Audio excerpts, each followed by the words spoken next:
Good morning. We're going live right now so we can start at the beginning of Donald Trump's speech at Davos. Here we go.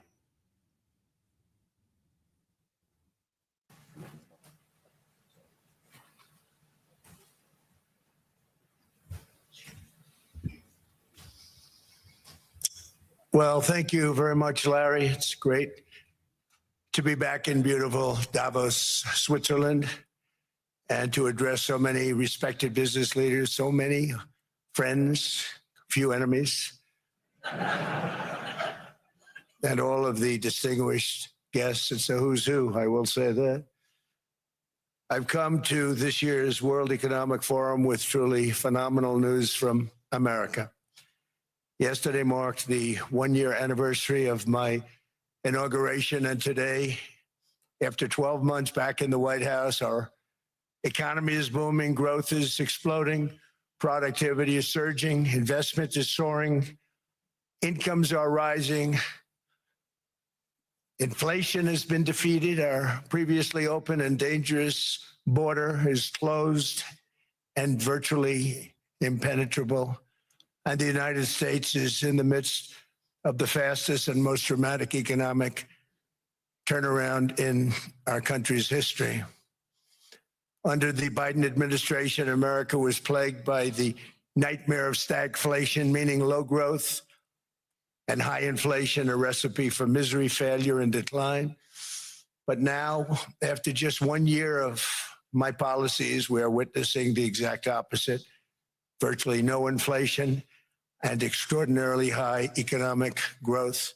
Growth like I believe you'll see very shortly our country has never seen before, perhaps no country has ever seen before. Over the past 3 months, core inflation has been just 1.6%.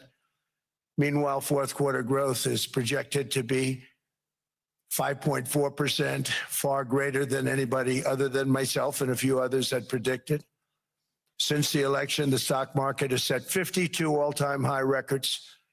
So that's in 1 year, 52 records, adding $9 trillion in value to retirement accounts, 401ks, and people's savings. People are doing very well. They're very happy with me.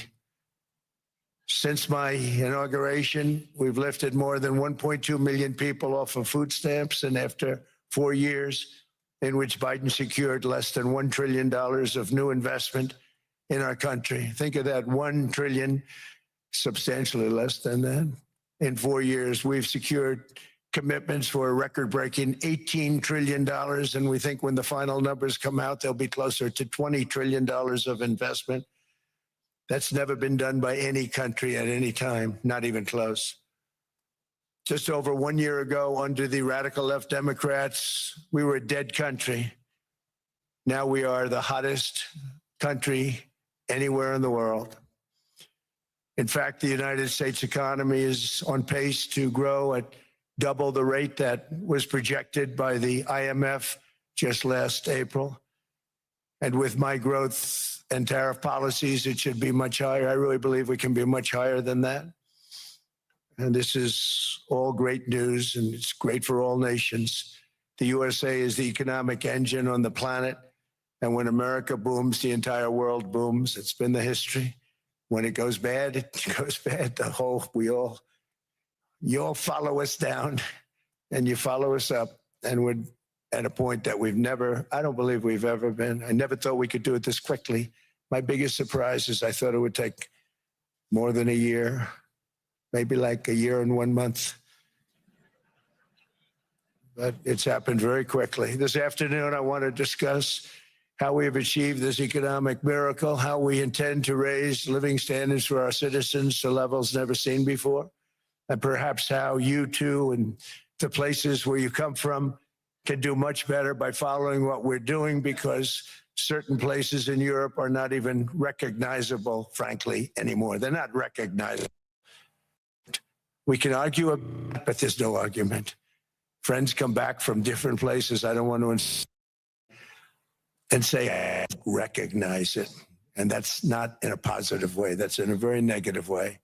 And I want to see Europe go good. but it's not heading in the right direction. In recent decades, it became conventional wisdom in Washington and European capitals that the only way to grow a modern Western economy was through ever-increasing government spending, unchecked mass migration, and endless foreign imports. The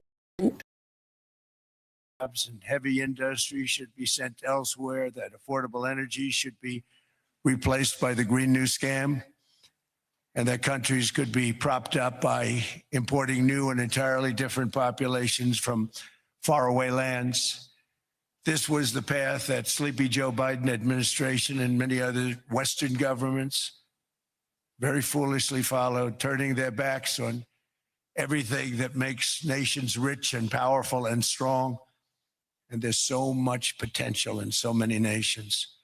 The result was record budget and trade deficits and a growing sovereign deficit driven by the largest wave of mass migration in human history. We've never seen anything like it. Quite frankly, many parts of our world are being destroyed before our very eyes, and the leaders don't even understand what's happening. And the ones that do understand aren't doing anything about it. Virtually all of the so-called experts predicted my plans to end this failed model would trigger a global recession and runaway inflation. But we have proven them wrong. It's actually just the opposite. In 1 year, our agenda has produced a transformation like America has not seen in over 100 years. Instead of closing down energy plants, we're opening them up. Instead of building ineffective, money-losing windmills, we're taking them down and not approving any.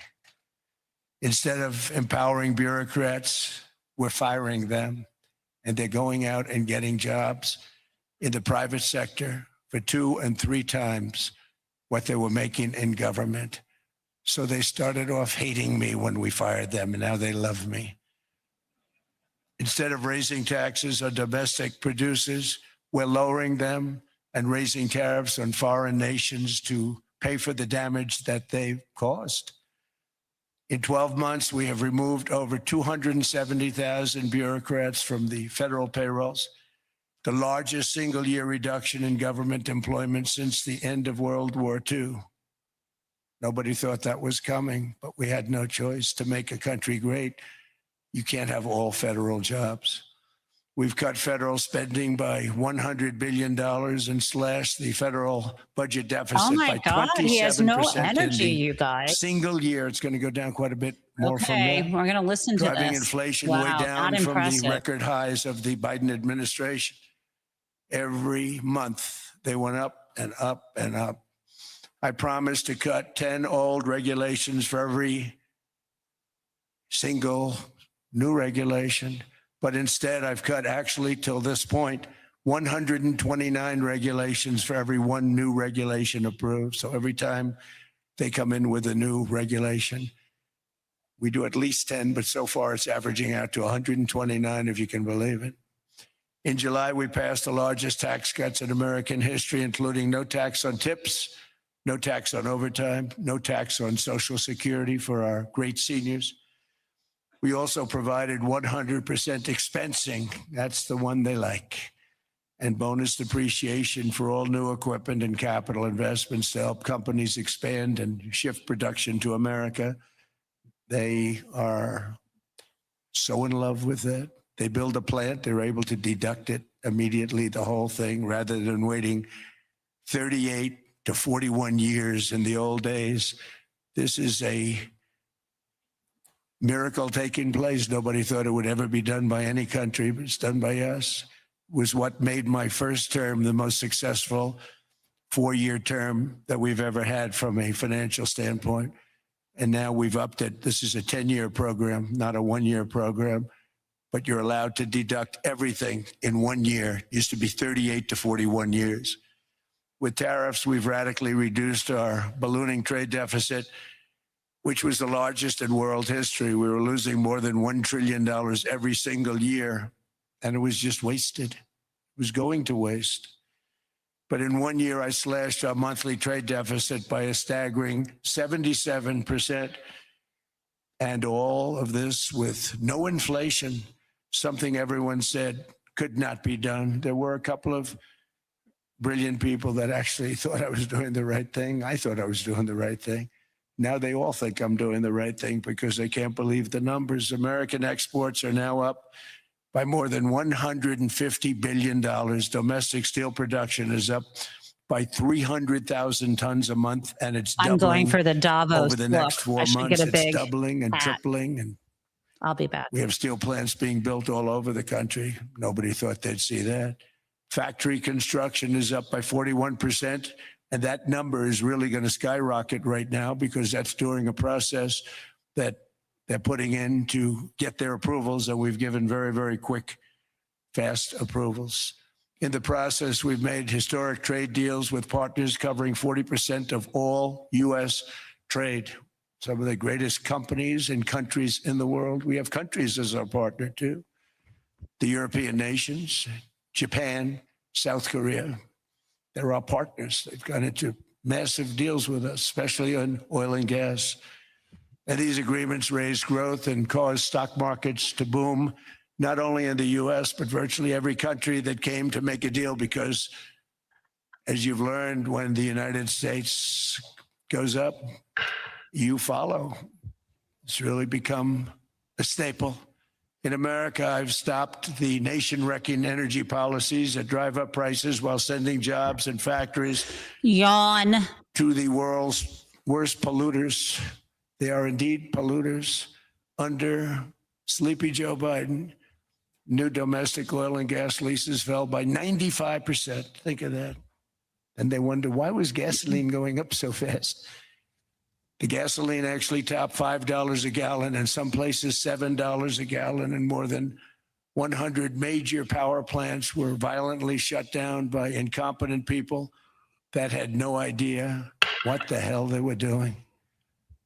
Under my leadership, U.S. natural gas production is at an all-time high by far. Oh my God, you guys, U.S. oil production is up by on and on. 730,000 barrels a day. And last week we picked up 50 million barrels from Venezuela alone. Venezuela has been an amazing place for so many years, but then they went bad with their policies. 20 years ago, it was a great country. I have a globe. It's got problems, but we're helping them. And those 50 million barrels, we're going to be splitting up with them, and they'll be making more money in his hands than they've made in a long time. Venezuela is going to do fantastically well. We appreciate all of the cooperation we've been giving. We've been giving great cooperation. Once the attack ended, the attack ended, and they said, "Listen." Let me do this. Okay, I have shut him up because he is joining in on it.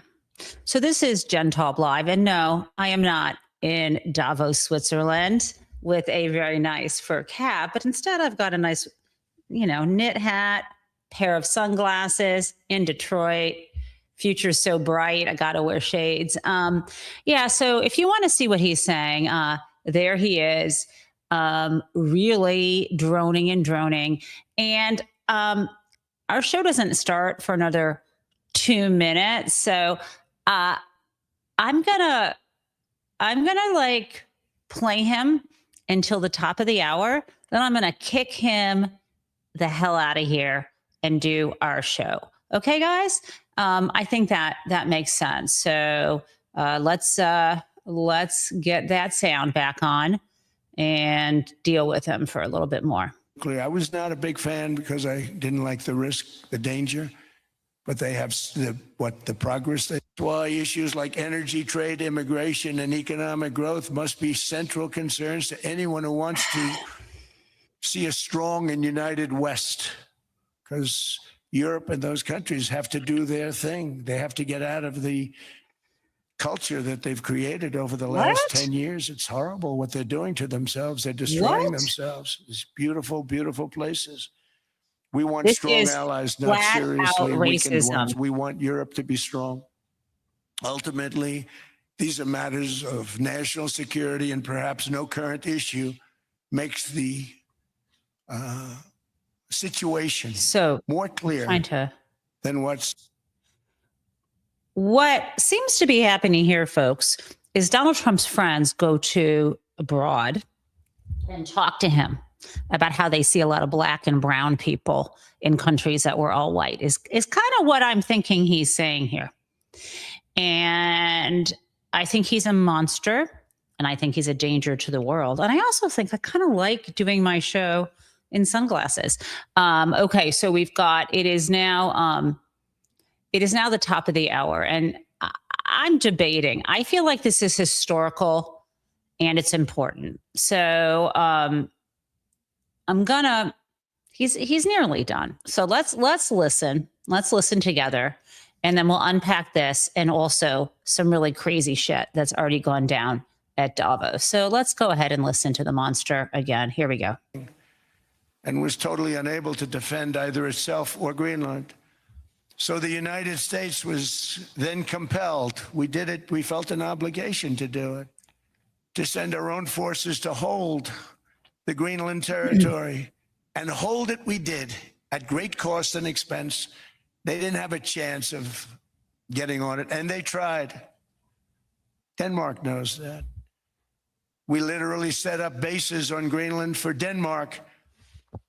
We fought for Denmark. We weren't fighting for anyone else. We were fighting to save it for Denmark. Big, beautiful piece of ice. It's hard to call it land. It's a big piece of ice. But we saved Greenland and successfully prevented our enemies from gaining a foothold in our hemisphere. So we did it for ourselves also. And then after the war, which we won it big. Without us, right now, you'd all be speaking German and a little Japanese, perhaps. After the war, we gave Greenland back. I can speak a little Japanese.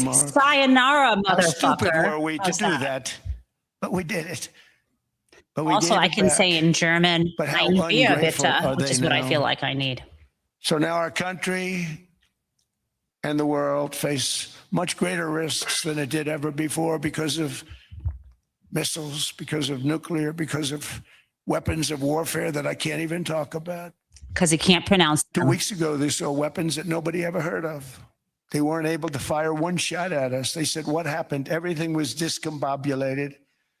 They said, we've got them in our sights. Press the trigger, and nothing happened. What? No anti-aircraft missiles went up. There was one that went up about 30 feet and crashed down right next to the people that sent it. They said, what the hell is going on? What is he talking about?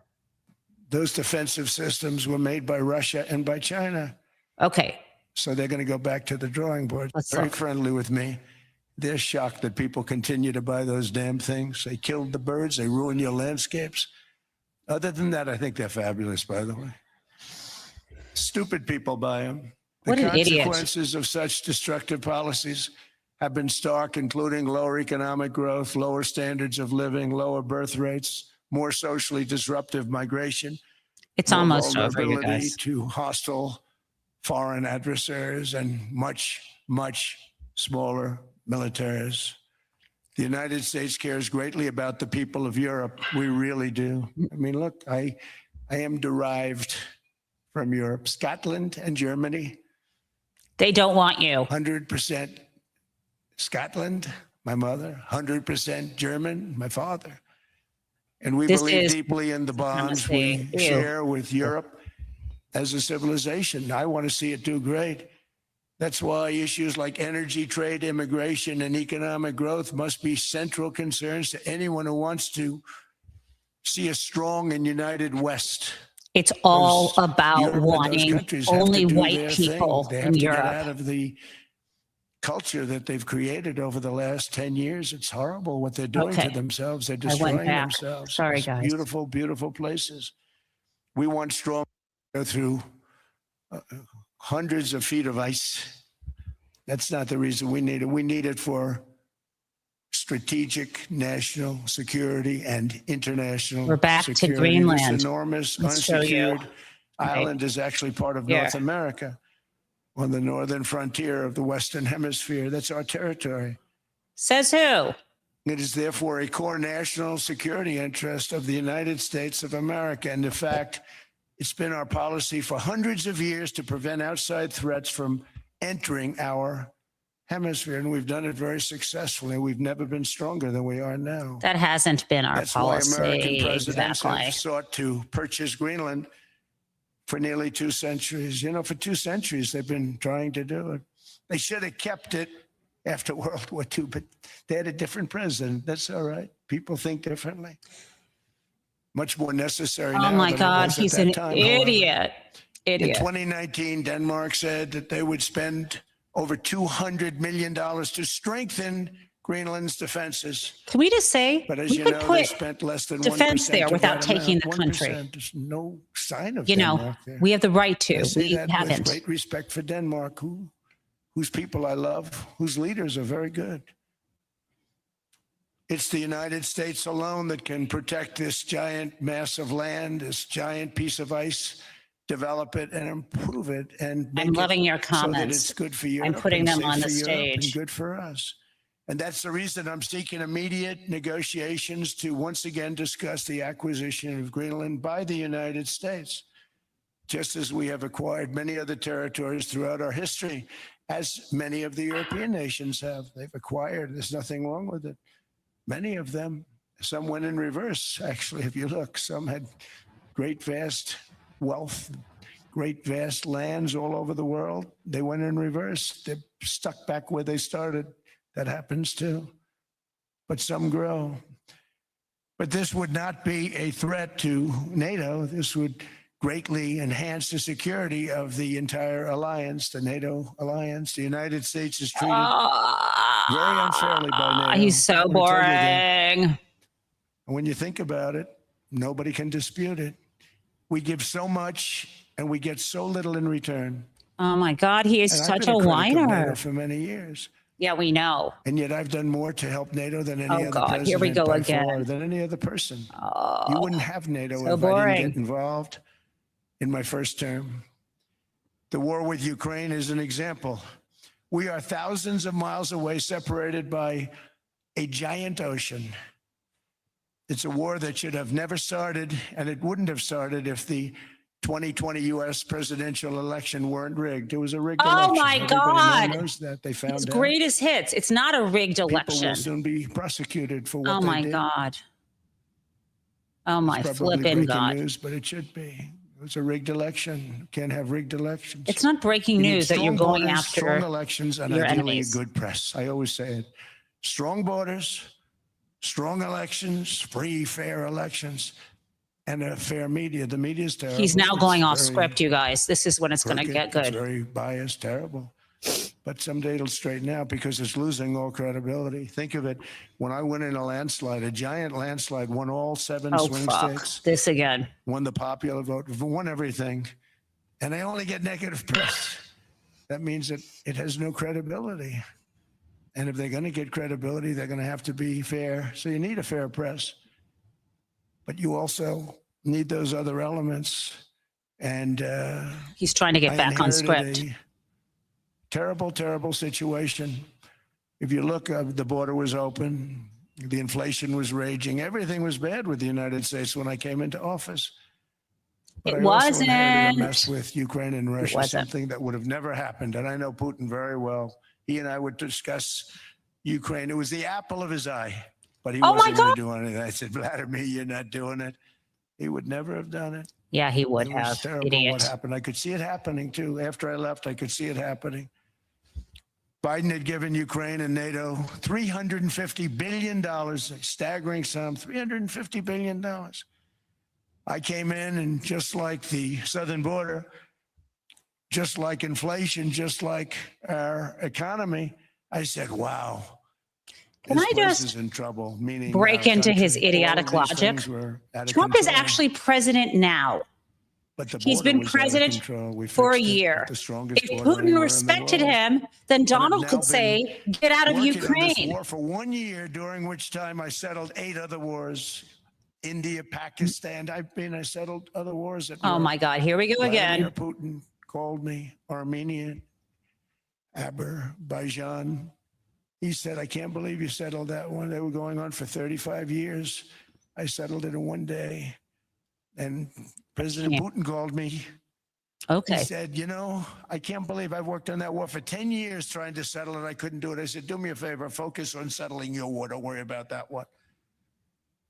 What does the United States get out of all of this work, all of this money, other than death, destruction, and massive amounts of cash going to people who don't appreciate what we do? They don't appreciate what we do.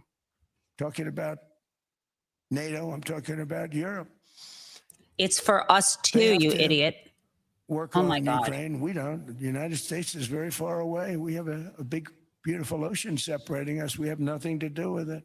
Oh my Until God. I came along, NATO Isolationism? was only supposed to pay 2% of GDP, but they weren't paying. Most of the countries weren't Oh paying anything. God, this The again. United States was paying for virtually 100% of NATO.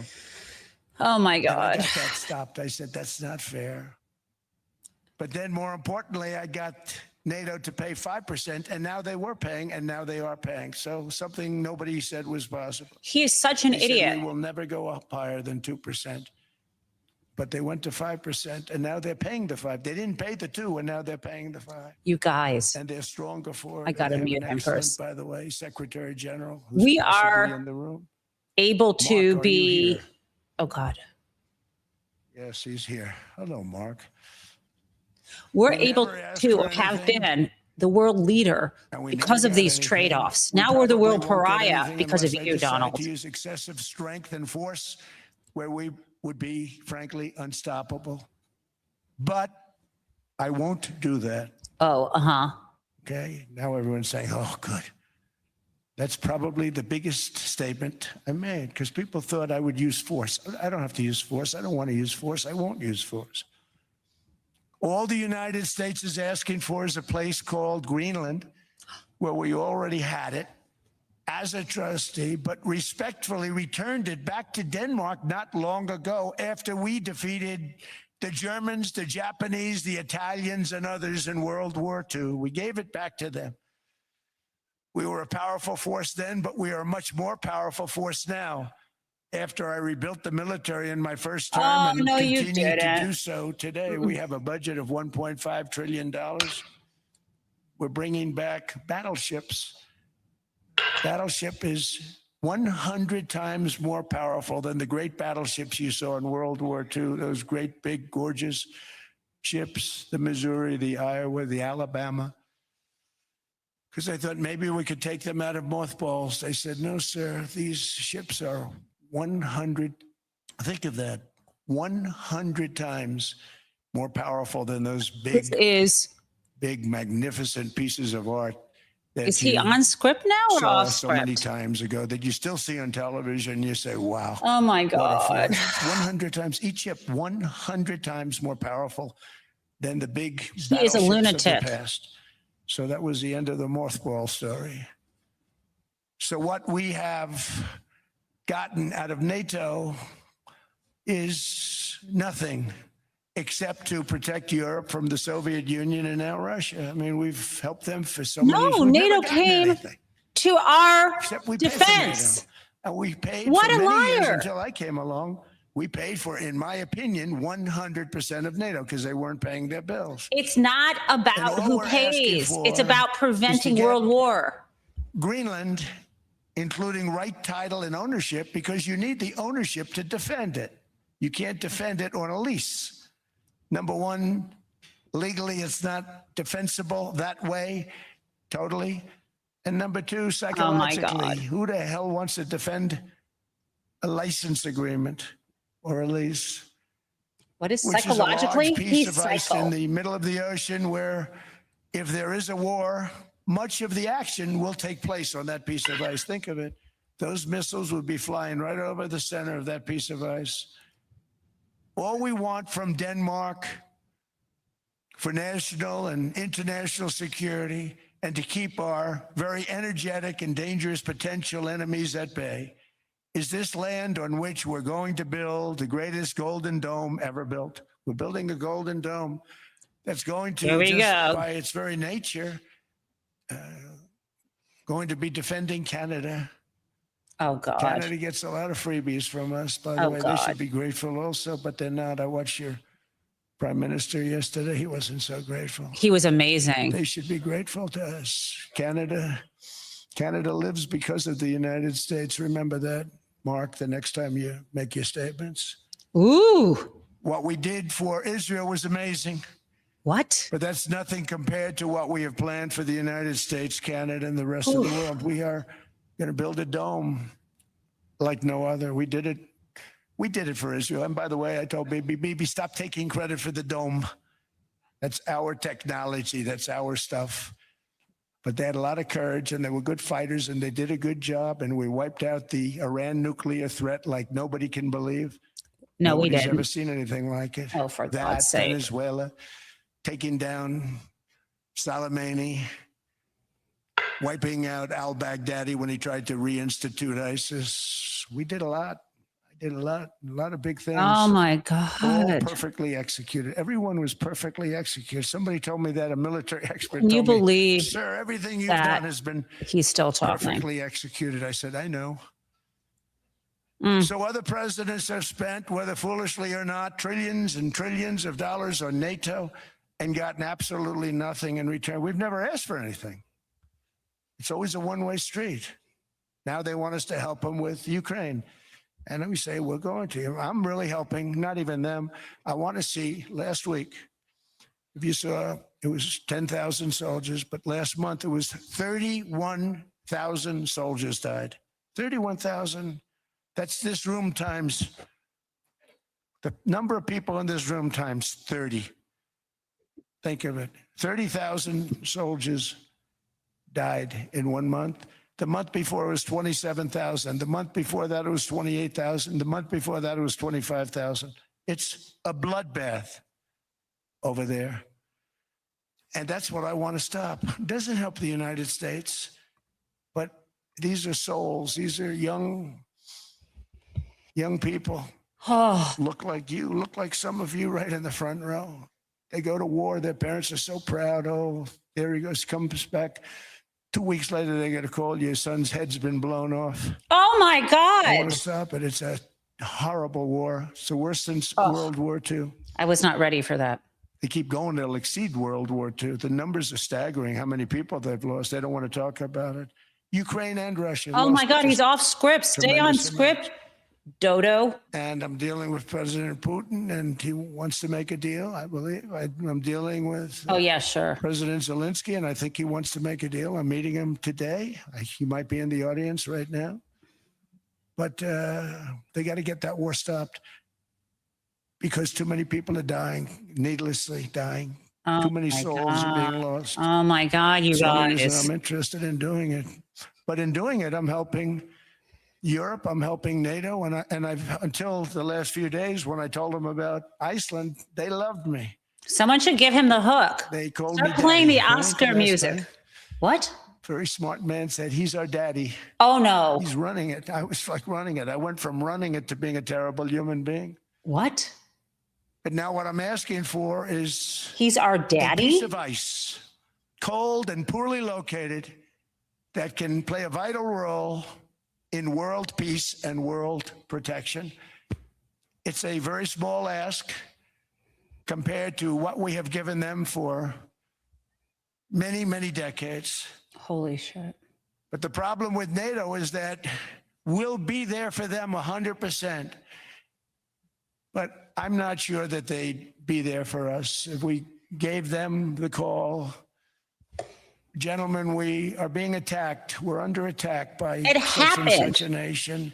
It I know happened. them all very well. I'm not sure that 9/11. they'd be there. They I know did. we'd be there for them. I don't know that they'd be there for us. Oh So my with all of God. the money I we can't. expend, with all of the blood, sweat, and tears, I don't know that they'd be there for us. They They're not were there for us the on only time. Iceland. That I can tell you. I mean, our stock market took the first dip yesterday because of Iceland. No, So Iceland's already cost us a lot of money. because of you. But that dip is peanuts compared to what it's gone up. And we have an unbelievable future in that stock. That stock market is going to be doubled. We're going to hit 50,000 and that stock market's going to double in a relatively short period of time because of everything that's happening. But this is a good example. After giving NATO and European nations, trillions and trillions of dollars in defense. They buy our weapons. We make the greatest weapons in the world, but now we're going to make them faster, much faster. You saw that. I put a cap on the salaries. Then I put no buybacks, no stock buybacks, no various other things that they were doing. He's talking about the They were defense making companies. $50 million, but it would take them 3 years to give you a Patriot missile. I said, that's not good. My chauffeur can do a better job than that. And he makes slightly less than 50. Oh my And they're God. big salaries. If they're going to make those big salaries, they're going to have to produce He a lot only faster. pays his The good news is chauffeur we have the greatest equipment in the world. Now we're going to $50,000? start making it a lot faster. Oh my They're going to build God. additional That's really plants. rude that he's And saying all that. of the money that goes into stock buybacks is going to go into building plants. We're not allowing stock buybacks by defense companies any longer. They're going to build new plants to make Tomahawks, Patriots. We have the best equipment. F-35s, F-47, the new one just coming out. They say it's the most devastating plane, fighter jet ever. Who knows? They called it 47. If I don't like it, I'm going to take the 47 Okay, off. he's And I off wonder why they script called it again 47 because he off. doesn't To like think about it. droning. He likes But if I BSing. don't like it, I'm going to take that 47 off. But it's supposed to be the stage 6. It's supposed to be the first stage 6 plane, undetectable, like our B-2 bombers were undetectable. They flew right over Iran. They were undetectable. And they did their job and they got the hell out of there. So we want a piece of ice for world protection, and they won't give it. We've never asked for anything else, and Yes, we we could have have. kept that piece of land, and we didn't. So they have a choice. You can say yes, and we will be very appreciative, or you can say no, and we will remember. A strong and secure America means a strong NATO. And that's one reason why I'm working every day to ensure our military is very powerful. Our borders are very strong. And above all, our economy is strong because national security requires economic security and economic prosperity. And we have the greatest that we've ever had. Biden and his allies destroyed our economy and gave us perhaps the worst inflation in American history. They say 48 years, I say forever, but I think 48 years is the equivalent to forever. Whether it's 48 years or ever, it's terrible. Costing the God, typical shut family up. $33,000. What they did to this country should never, ever be forgotten. Oh my God. Is it almost over, It's early. people? But he has to be rated as the worst president we've ever had by far. Oh The my auto pen God. did many of the Oh much my of the damage. God. Oh The my auto pen, God. he was the auto pen president. Because I don't believe a sane president would have ever signed the kind of things that he signed. But now grocery prices, energy Projection. prices, airfares, mortgage rates, rent, and car payments are all coming down, and they're coming down fast. We inherited a mess, but we've done a hell of a job in 12 months. Under my most favored nation policy for drug prices, the cost of prescription drugs is coming down by up to 90%, depending on the way you calculate. You could also say 5, 6, 7, 800%. There are two ways of figuring that. No, there aren't. There aren't two We have a ways. favored nations Oh my policy God. that every president wanted, no president was able to get. I got it, and other nations approved it. And I had Shut to use tariffs in up. order to get it because they said, no way. In other words, a pill that costs 10% in London costs $130. Think it costs $10 in London, costs $130 in New York or in Los Angeles. And I'd say, boy, that's bad. Friends of mine would say, you know, we go to London, you can buy this stuff for nothing. We go all over the world, we can buy it for nothing. Wait, I Because thought his friends basically said other America was countries were subsidizing every nation in the unrecognizable. world because presidents allowed them to get away with it. It became very tough. So when I called up Emmanuel Macron, I watched him yesterday with those beautiful sunglasses. What the hell happened? Why are people laughing? But I Oh, it must be the watched business him people. sort of be tough. But he was at $10 for a pill. And I said, Emmanuel, and I have all the big pharmaceutical companies are in total agreement. It wasn't easy, by the way. They're tough, smart. They've been getting away with the scam for a long time, but they gave it up. But they said, you'll never get the countries to approve it. I said, why is that? Because they won't. They always said, we're not paying any more. Get the rest for the United States. So over the years, they stayed the same. We just went up, up, up. And I mean, we would pay 13, 14, 15 times more than some certain countries would. So I said, no, they'll approve it 100%. Sir, you'll never get them to approve it. I said, I guarantee you. But I actually sided with Emmanuel, who probably is in the room too. And I like him. I actually like him. Hard to believe, isn't it? And I said, Emmanuel, you're going to have to lift the price of that pill to $20, maybe $30. Think of that. That means it's a doubling of prescription drugs. Might be a tripling, might be a quadrupling. It's not easy. No, no, no, Donald, I will not do that. I said, yes, you will, 100%. He said, no, no, no. You're asking me to double. I said, Emmanuel, you've been taking advantage of the United States for 30 years with prescription drugs. You really should do it. And you will do it. Okay, this is not on script. In fact, I am 100% sure you're going to. No, no, no, I will not do it. Because yes, in all fairness, he has to double. We are in, this is hell. Triple. Because the world being a bigger place than the United States, it's not that you meet in the middle. You just have to go up some. And we oh my God. They go up a little, we come down a lot. Oh my God. So we're at $130. They're at 10. So they may have to go to 20 or 30. Are we really doing this? No more than that. I said, Are we really? Emmanuel, you're going to be doubling or tripling. No, no, no. I said, here's the story, Emmanuel. The answer is you're going to do it. You're going to do it fast. And if you don't, I'm putting a 25% tariff on everything that you sell into the United States and a 100% tariff on your wines and champagnes. And that's about 10 times more than what I'm requesting. And you're going to do it. I don't want to go public with it, but you may make me do that. No, no, Donald, I will do it. I will do it. It took me on average 3 minutes a country saying the same thing. You will do it. They all said, no, no, no, I will not do it. You're asking me to double the cost of prescription. I said, that's right, because you've been screwing us for 30 years. And they said, we will not do it. I said, that's all right. On Monday morning, we're putting a 25, 30, 50. I gave different numbers for different countries. Yeah, I'm sure you did. This is also national security we're talking about. Not fair. We're not going to subsidize the whole world. And every one of those countries have agreed to do it.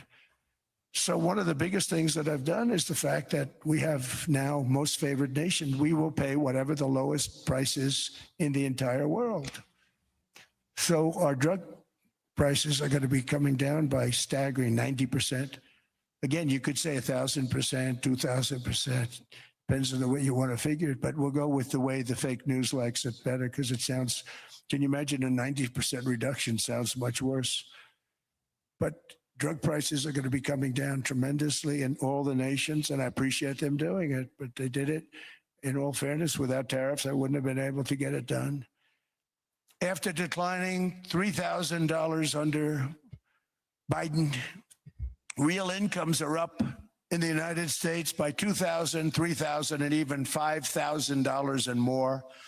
Home ownership has always been a symbol of health and vigor of American society, but that goal fell out of reach for millions and millions of people in the Biden era because interest rates went up so high.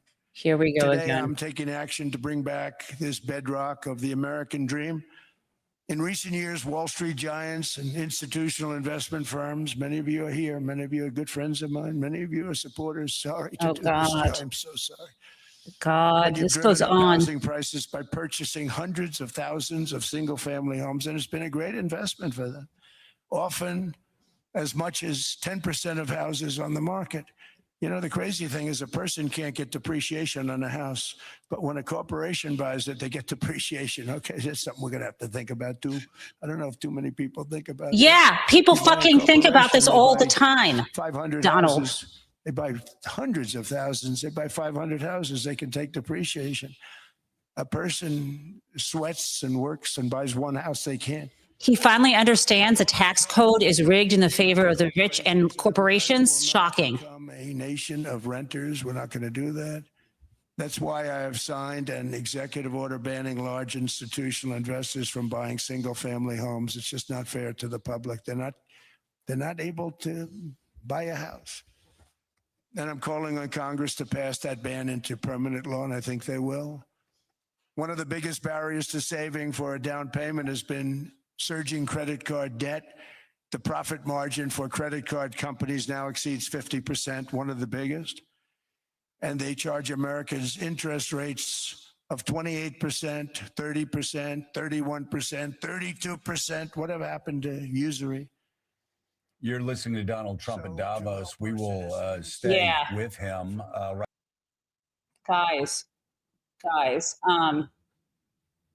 thank God Morning Joe was calling it right around the time I decided to.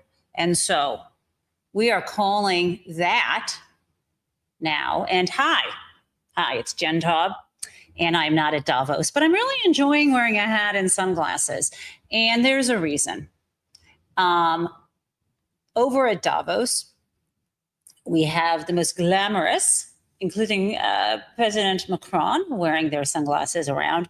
But what I want to do with you right now is we need a mental palate cleanser. I want you to hear just a short speech, just 2 minutes and 55 seconds of Mark Carney. Okay. And we're going to do that. I think I can get him right here. I think I'm capable of doing that. Let's just see. 1 second. I was having trouble with, okay. We're going to listen. Okay, here we go. Let's bring him up on stage. Just a few minutes. Canadian Prime Minister Mark Carney. Yes, he's the former head of the Bank of England, and of course, he's the Canadian Prime Minister. Just so you know, Canada is just, which way am I facing? Canada is just 1 mile that way. I am as close to Canada than I am to like the grocery store I go up to, the Detroit People's Food Co-op up the street. Canada is really flipping close to me. Not only is it physically close, but half of my ancestors, I mean, when they came over to America, at least on my mother's side, more of them still live in Canada than in the US. So I just want to, for me, Canada is family. But let's play Mark Carney right now, and you can hear a better version of what the hell is going on and what a leader actually sounds like. Let's play. It seems that every day we're reminded that we live in an era of great power rivalry, that the rules-based order is fading, that the strong can do what they can and the weak must suffer what they must. And this aphorism of Thucydides is presented as inevitable, as the natural logic of international relations reasserting itself. And faced with this logic, there is a strong tendency for countries to go along to get along, to accommodate, to avoid trouble, to hope that compliance will buy safety. Well, it won't. Let me be direct. We are in the midst of a rupture, not a transition. Over the past 2 decades, a series of crises in finance, health, energy, and geopolitics have laid bare the risks of extreme global integration. But more recently, great powers have begun using economic integration as weapons. Tariffs as leverage, financial infrastructure as coercion, supply chains as vulnerabilities to be exploited. On Arctic sovereignty, we stand firmly with Greenland and Denmark and fully support their unique right to determine Greenland's future.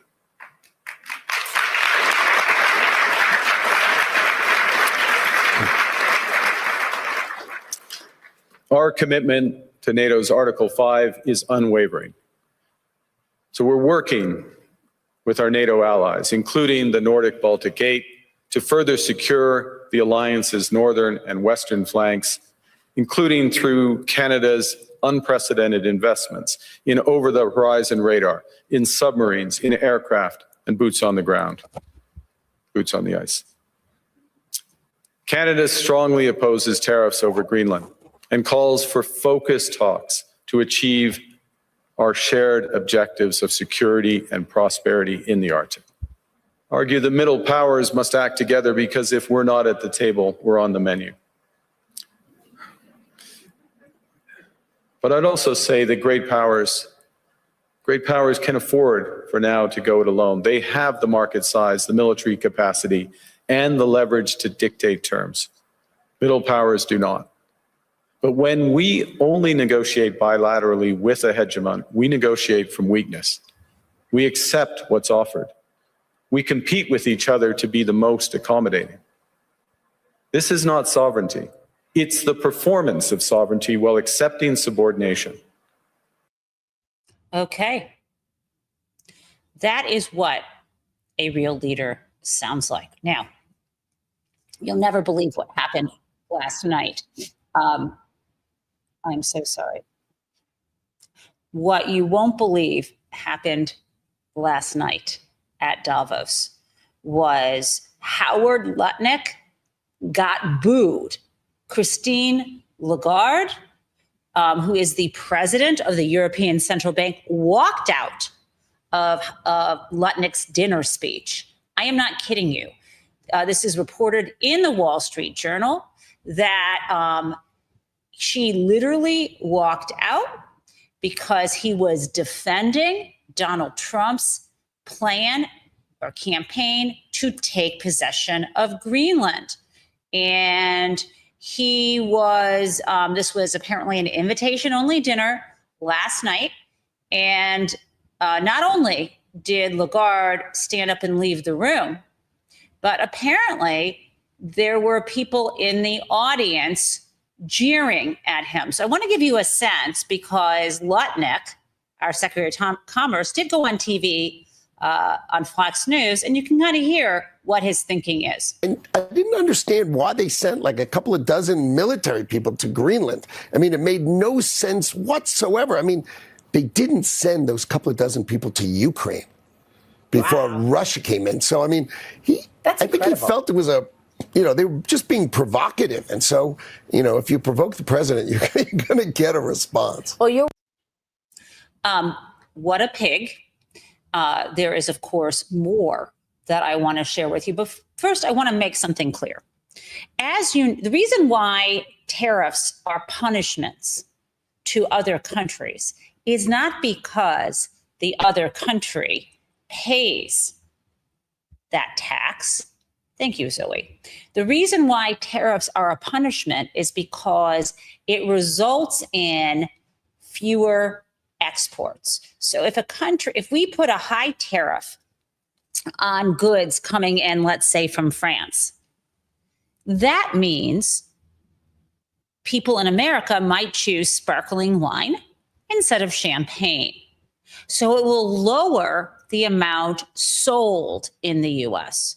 So yes, ultimately we found out, right, that consumers are paying 96% of the tariff, right? Because importers here have to pay the tariff on these goods, but it's passed along to us customers. But we actually buy less of the more expensive import if we can substitute or if we must substitute. You see, that is why it's a punishment. Now, I want to share with you, because this is important to me, some of what we are seeing. So I know that I mentioned to you that there were hecklers at Davos, right? Hecklers, specifically someone or people, maybe several, who heckled, who jeered at Howard Lutnick at the dinner. Here is what we are seeing in the Financial Times. One chief executive present described the atmosphere as tense, while another said it was noisy and spicy. Hold on, guys. Wait for it. One of the hecklers was Al Gore, the former U.S. president, according to two executives present. The U.S. Commerce Department said only one person booed, and it was Al Gore. If you want to talk about an election that was stolen, this man would have a word for us because, as you know, the United States Supreme Court appointed the presidency to George W. Bush. Now, I want to, before we go, because there is so much to talk about, I want to share with you some things that are actually inspiring. We don't have to only look at the terrible stuff going down. Trump is also losing. And of course, he's slurring and low energy. And Europe is going to stand up to him, is my hope. But what I want to let you know is there are those who, including Norm Eisen, who are seeing the wins that we are getting. So let me share that with you because he is making pretty clear to us, and I thought I just had that. I'm sorry. He was making the rounds yesterday, and maybe I'm not. I'm sorry. Well, I'll just tell you, Donald Trump keeps losing his cases in court. And in fact, today, it is today at the U.S. Supreme Court, beginning at 10, that arguments will be heard involving Fed Chair Lisa Cook. So that is, I would say, something extremely positive. Now, I want to add a couple more things. I'm so sorry. I had this, and this is what Lutnick is saying about Greenland is the rhetoric Donald Trump is using, calling it just a piece of ice as opposed to a sovereign nation. It's the way in which Putin speaks of Ukraine as if it is not an independent nation. So I want to blow this up for you. Give me a moment and bring this up on stage. Okay. And again, from Davos, here he is. Go both ways. What would you say if one of our allies said, look, we're going to go in and take over another country, even though the country said we're not interested? I mean, we talk all day and every day about evil action from Putin going into Ukraine. I mean, people are looking at this and saying, how is it possible that the U.S. can acquire another country, even though they're pushing back? I don't remember Greenland being another country. We're not taking over Denmark. It's just Greenland is in our hemisphere. It's far, far away from Denmark, as we know. And 57,000 people, right, who are close to America. And it's important for us to make sure we protect the Western Hemisphere. The strain. Guys, this is unacceptable. Greenland is another country. Canada is another country. This is pure evil. Now, of course, what we heard today is Donald Trump claims that he was breaking news by saying he wasn't going to use force. He was saying, but I don't know if he really means it. He says, well, we're not going to use force. He said, are going to ask. And if they don't, they, meaning NATO or Denmark specifically, don't give us Greenland, we will remember. I'm not sure what that actually means, but I think it might mean no longer supporting Ukraine. I don't know. But what I do know, my friends, is that it's the end of the world as we know it. And actually, I do feel fine. And once again, as I mentioned to you, I have mentioned this before. There are literally 23 people in the world who could put a stop to this man, to this embarrassing, utterly embarrassing presidency. And that is, I think you know, let me share this with you. The senators, we just need, let me just pop in here. We need 3 Republicans in the House, but no Republicans in the House are going to step up to impeach Donald Trump unless they know the Senate support is there. And we need 20 Republicans in the Senate because you need 67 out of 100 senators to vote to convict, assuming they're all present at the vote. And right now, there are only 47 Democrats, or those who caucus with the Democrats like Bernie and Angus King. There are 47 members of the Democratic caucus, so we need 20 Republicans. So this is the number for the Capitol switchboard, 202-224-3121. And to make it easy for you, I also have listed for you right here, I'm going to get out of the shot, all of the Republicans in the Senate. And this is alphabetically. And I'm going to say their names. I'm going to say their names. And I want you to note on this column that you see on the right, it says what class they are. That means when do they get reelected. This year, class 2 gets reelected. They may be the ones less willing to stand up, or maybe more thinking they will lose. I don't know. Let's start with this. Jim Banks from Indiana. If you're from Indiana, call Jim Banks. John Barrasso from Wyoming. Marsha Blackburn from Tennessee. John Boozman from Arkansas. Katie Boyd Britt from Alabama. Ted Budd from North Carolina. Shelley Moore Capito, West Virginia. Bill Cassidy, Louisiana. Susan Collins, Maine. John Cornyn, Texas. Tom Cotton, Arkansas. Kevin Kramer, North Dakota. Mark Crapo, Idaho. Ted Cruz, Texas. John Curtis, Utah. Steve Daines, Montana. Joni Ernst, Iowa. Deb Fisher, Nebraska. Lindsey Graham, South Carolina. Chuck Grassley, Iowa. Bill Hagerty, Tennessee. Josh Hawley, Missouri. John Hooven, North Dakota. John Husted, Ohio. Cindy Hyde Smith, Mississippi.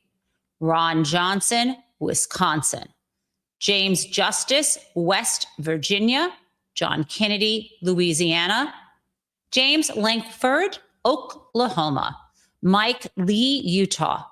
Cynthia Loomis, Wyoming. Roger Marshall, Kansas. Mitch McConnell, Kentucky. David McCormick, Pennsylvania. Ashley Moody, Florida. Jerry Moran, Kansas. Bernie Moreno, Ohio. Mark Wayne Mullen, Oklahoma. Lisa Murkowski, Alaska. And then also we have Rand Paul, Kentucky. Pete Ricketts, Nebraska.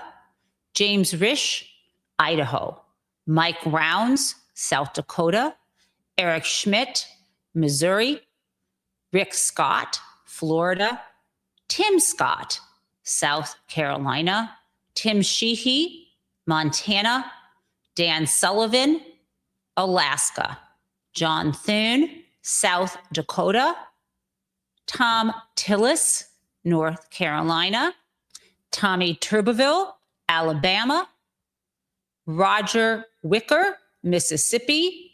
And Todd Young, is of Indiana. Now, like I said, what you need to do is call them. And it's most important, of course, to call those people who, if you live in their state, but any of that group, any of 20 of them, hold the world in their hands. And I know you may say there's not a chance. And I say there is a chance. And if you do nothing, if you don't make a call to your senators or to one of these senators, what you're saying, or if you don't find someone to make a call because they're from that state, you're not even using your very little power. We have to try everything we can to get this lunatic out of office. That's how I feel about it. And now I think I got to take off my whole Davos situation and put on my real glasses so I can see you guys and say, I want to thank you for supporting my channel here, having this place to come in the mornings and see all of you here means the world to me. And what I also love is getting together with people who are actually members, because we at Zoom, we have been going Zooming. We've done them twice, and I want to make it more regular. We most recently Zoomed, I think it was in December. Was that when it was? Yeah. And we haven't done a January Zoom, but I think we should do this at least quarterly. So we need to get ready for our next get together where we can commiserate together. I want to thank you again. Sorry you had to listen to Donald Trump, but so did the whole damn world. We can only hope that his time as president is coming to an end. But hope will not stop a world war or prevent us from becoming a world pariah. So please make those calls. I will see you tomorrow morning. Sorry.